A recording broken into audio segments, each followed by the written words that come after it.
다음 이슈로 넘어가 보겠습니다. 그 삼성 이재용 회장의 삼성물산 부당 합병에 대한 항소심 재판이 지난 월요일부터 이제 본격적으로 시작이 됐습니다. 지난 2월에 1심 법원은 이 회장에게 무죄를 선고를 했는데 검찰이 받아들일 수 없다면서 항소를 제기해서 지금 재판이 이제 시작이 된 건데요. 박 기자, 결국 이 재판의 핵심은 이재용 회장의 승계 과정에 불법이 있었느냐라는 건데 1심 법원 무죄라고 하지 않았습니까? 맞습니다. 2심 법원에서는 변화가 있는 겁니까? 이재용 회장에게 적용된 혐의가 자본시장법 위반, 업무상 배임 등 19개입니다. 맞네요. 예, 그렇습니다. 예. 지난 월요일 첫 공판 준비 기일이었는데요. 검찰은 1심 재판 결과를 뒤집기 위해서 2,000건의 증거 목록을 새로 제출했습니다. 1심에서 검찰이 제출한 압수수색 자료가 위법하다는 삼성 측의 주장을 재판부가 받아들였기 때문인데 이번에는 준비를 좀 철저히 한 모습입니다. 여기다 회계 전문가 등 새로운 증인 11명도 추가했습니다. 이에 대해 이 회장 측은 증거의 출처를 밝히라며 검찰의 증거와 증인 등이 적절하지 않다고 맞서고 있습니다.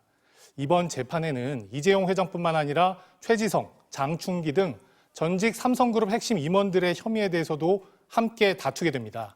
이번 공판 기일은 사건의 쟁점을 정리하고 증거를 정리하는 것으로 피고인 출석 의무가 없어서 이 회장 등은 법정의 모습을 드러내지는 않았습니다. 변호사님, 이 회장에게 적용된 혐의 19개라고요? 무지 많은데요.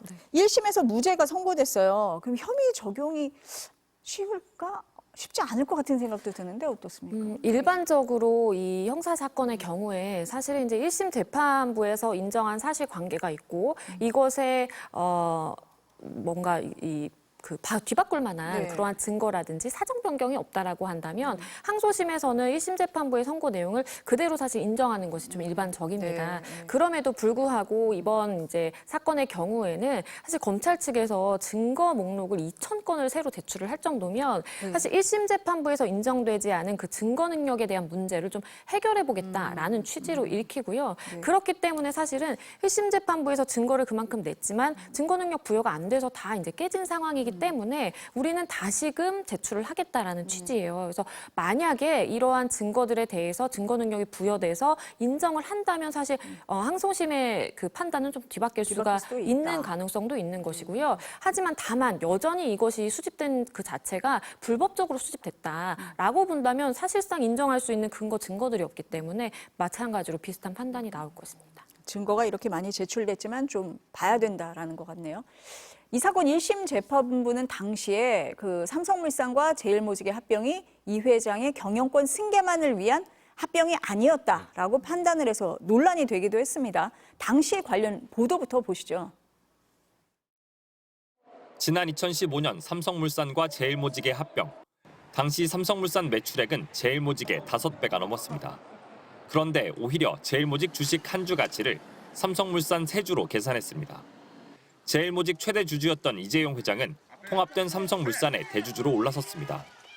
삼성그룹의 지주회사격인 삼성물산을 통해 그룹 지배력을 강화한 건데 검찰은 경영권 승계를 위한 부당 합병이라며 이 회장을 법정에 세웠습니다.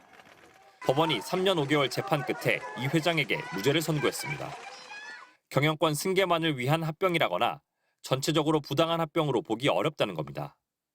검찰은 거버넌스, 즉 지배구조라는 영어 단어의 앞글자를 딴 그룹 미래전략실 프로젝트 G 문건을 유력 증거로 제시했지만 재판부는 그룹 차원에서 지배력 강화나 사업 조정 방안을 검토하는 건 당연하다며 위법성을 인정하지 않았습니다. 주식 비율 산정을 통해 주가를 조작하고 제일모직 자회사인 삼성바이오로직스 가치를 부풀렸다는 혐의에 대해서도 다른 주주 피해가 없었고 회계 처리에도 문제가 없다며 받아들이지 않았습니다. 굳은 표정으로 선고를 듣던 이 회장은 무죄가 선고되자 옅은 미소를 지었습니다. 지금 3.5개월 만에 두 번 판단 나왔습니다. 회계 처리 가깝게 직접 참여해 왔으니 한 말씀 해주시죠.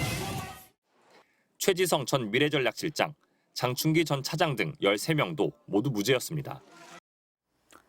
박 기자, 그런데 박근혜 정부 시절 국정농단 특검 수사 당시에 대법원은 이재용 회장의 경영권 승계와 관련해서 유죄 인정했잖아요. 맞습니다. 그렇기 때문에 1심 재판부의 판결이 납득이 안 된다 이런 의견도 있었습니다. 맞습니다.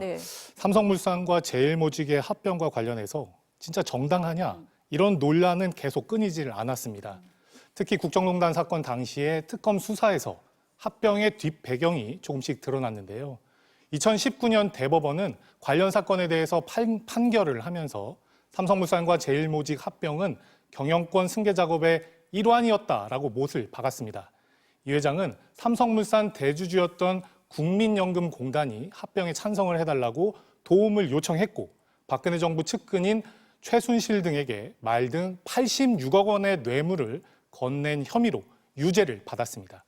그런데도 지난 2월 1심 법원은 당시 합병이 경영권 승계만을 위한 것은 아니었다는 판결을 내놓은 겁니다. 근데 변호사님 듣고 보니 이게 대법원 판결하고 이렇게 좀 배치가 되는 거 아닙니까? 가능한 겁니까? 그렇죠. 왜냐하면 네. 이제 대법원 판결의 네. 입장은 네. 어쨌든 삼성에서 부당 승계를 위해서 목적을 가지고 합병이 이루어졌고 그것을 위해서 이제 뇌물을 건넨다라든지 이런 행위들이 있었기 때문에 그 부분에 대해서 이제 판단을 한 거잖아요. 그런데 사실은 이제 말씀드린 것처럼 이재용 회장 관련된 1심에서는 이제 무죄가 나온 것이고 이게 의아하다라고 생각을 하실 네. 분들이 많을 것 같은데 사실은 실제 이제 재판을 하다 보면 이런 사례는 굉장히 또 많습니다.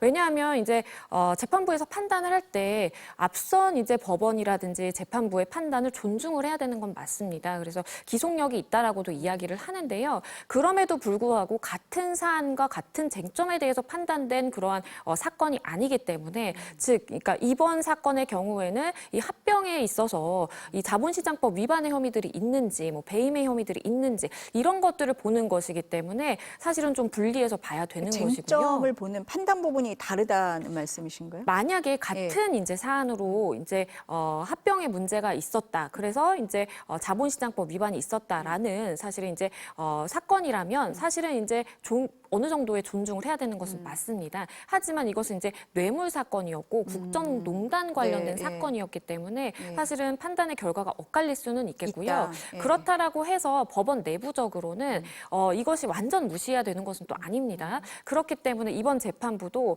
검찰이 제출한 그 다량의 이제 증거들과 더불어서 지금 대법원의 판단과 일부 다른 국제재판소의 판단이 조금 엇갈리는 쟁점들이 있기 때문에 그 부분에 대해서 정리해야 된다라고 필요성을 느낄 수는 있겠습니다.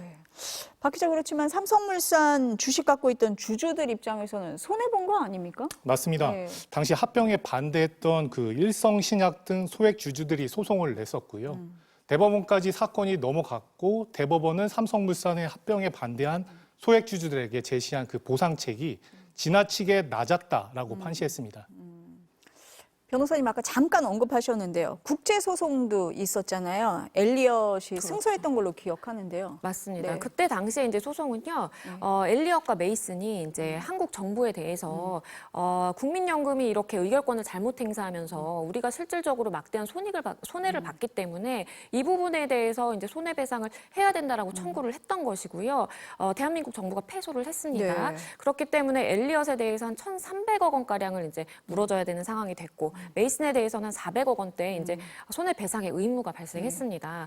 거기서 판단했을 때에도 사실은 이 삼성전자가 이재용 회장의 이제 승계를 위해서 정부가 국민연금을 압박을 해서 의결권을 행사하도록 했고 그러한 것이 엘리엇과 메이슨의 손해와 직결됐다라고 판단을 한 것이거든요. 그렇기 때문에 말씀드린 것처럼 이재용 회장 개인의 사실은 이 자본시장법 위반 그 판결과는 1심 선고하는 결과가 정말 정반대라고 볼 수밖에 없고요. 이러한 국제재판소는 국제재판소의 판결대로 사실은 이제 효력을 발휘할 것이고 그렇다면 이것을 우리나라의 지금 그 형사재판부 항소심에서 얼마나 받아들이고 어떻게 해석을 할지가 지금 관건인 것입니다. 아까 말씀하신 걸 보면 이제 듣는 시청자들 입장에서는 비슷한 사안인 것 같은데 왜 이렇게 다르게 판단할까라고 생각을 할 수가 있을 것 같은데 그건 어떤 점을 보느냐에 따라서 조금 달라질 수 있다 이런 말씀이신가요? 그렇죠. 심지어 같은 사실관계를 두고 A라는 B라는 사람이 나눠져서 이제 기소가 되더라도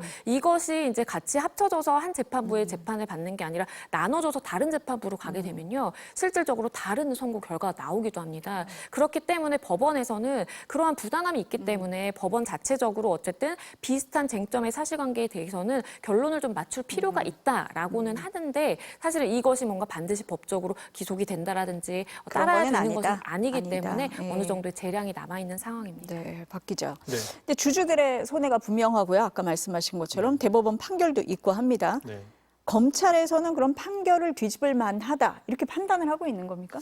일단은 좀 네. 자신하는 모습입니다. 자신하는 모습. 예, 새로 증거를 2,000건이나 또 제출을 했잖아요. 네.